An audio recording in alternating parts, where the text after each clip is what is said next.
देश के हिंदू को आज उसके सामने एक सवाल है कि आपका त्योहार अगर इस देश में मनाया जाएगा तो क्या आपका त्योहार से हमें डरने की जरूरत है? क्या आपके त्योहार को मनाने के तरीके से हमें डरने की जरूरत है? क्या आपका त्योहार में जो लोग पार्टिसिपेट करेंगे वो इस तरह से आतंकवाद को फैलाएंगे इस देश के अंदर? ये सवाल है।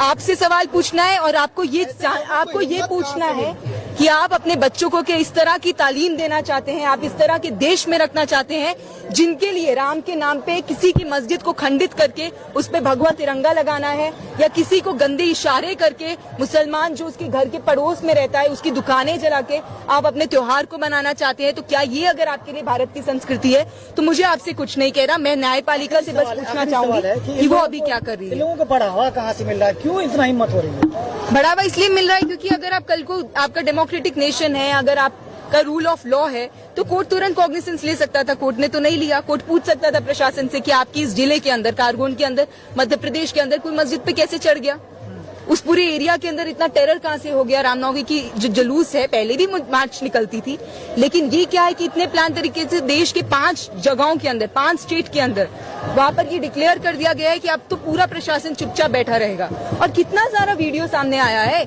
जिसमें पुलिसकर्मी साथ में खड़े हैं, उनको कह रहे हैं हाँ ये घर है, ये घर को आइडेंटिफाई करो, इस पे टारगेट करो।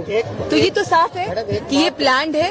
एक मात्र आरोपी होने से बुलडोजर चलाना जायज है? बुलडोजर चलाना कभी भी जायज नहीं है अगर लोकतांत्रिक देश है।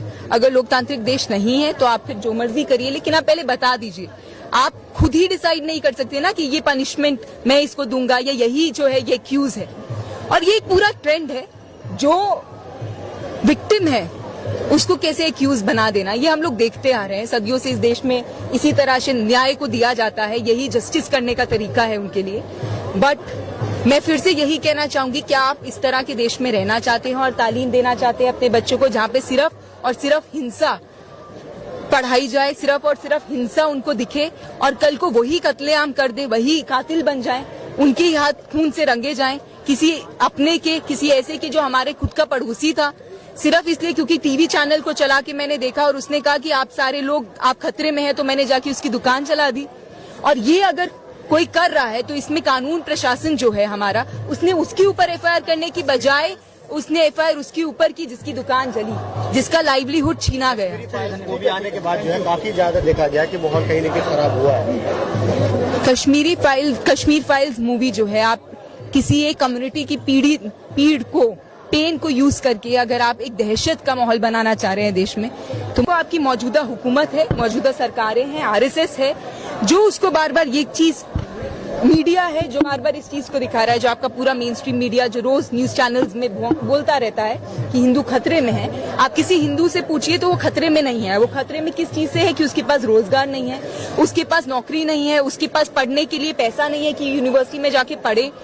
ये चीज है। हेल्थ केयर आप देखिए, अभी जो पूरी परिस्थिति हमने कोविड के समय में देखी, आज हेल्थ केयर वर्कर्स को भारी छटनी हो रहा है, इसमें कोई बात नहीं कर रहा। जो जिसका छटनी हो रहा है, अब वो जो बेरोजगार हो गया है वो कहाँ जाएगा? तो उसको बस माइंड में एक टैबलेट दे दिया गया है कि आप खतरे में हैं, और इस देश में जो टोपी लगाता है, जो हिजाब पहनते हैं, वो आपके जो है कसूरवार है, जो कि सच नहीं है। और बात मैं सिर्फ आखिरी में इतना ही कहूंगी,